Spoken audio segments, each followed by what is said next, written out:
C'est très facile de taper sur son boss. Pourtant, je peux vous assurer qu'être manager, c'est loin d'être un job facile. Voici donc 5 conseils pour devenir le meilleur allié de votre manager. Le remercier ou le féliciter. Je croise tous les jours des collaborateurs qui me disent que leur manager ne les félicite pas assez ou ne les remercie pas assez. Et pourtant, quand je leur demande « Et toi ? La dernière fois que tu as remercié ou félicité ton manager, c'était quand ?» J'ai rarement de réponse très précise.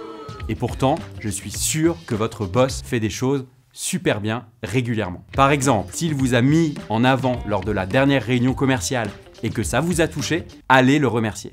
Lui dire quand vous n'êtes pas d'accord. Le biais de confirmation, c'est cette tendance naturelle qu'on a tous à privilégier les informations qui vont dans le sens de nos convictions. Et donc, si vous gardez votre désaccord pour vous, votre manager sera convaincu qu'il prend la bonne décision. N'hésitez donc pas à jouer ce rôle de poil à gratter et à dire à votre manager quand vous n'êtes pas d'accord avec lui. C'est très valorisé par les managers qui sont bien dans leur basket parce que ça va venir nourrir leurs réflexions et au final, les aider à prendre de meilleures décisions.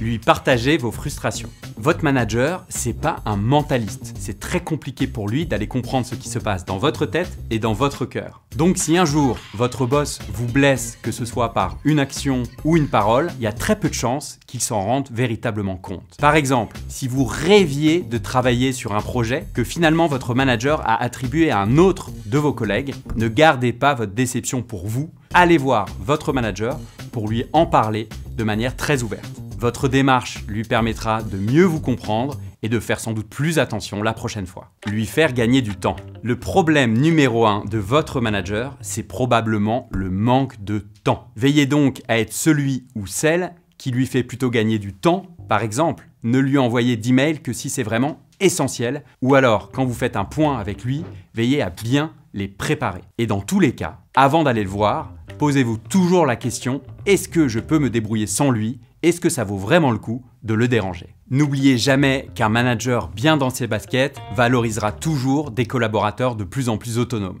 Être le moteur de l'équipe. Dans une équipe, il y a en général 3 grandes catégories de collaborateurs. D'abord, il y a ce qu'on appelle les ambassadeurs. Ils sont toujours à fond, ce sont justement les moteurs de l'équipe.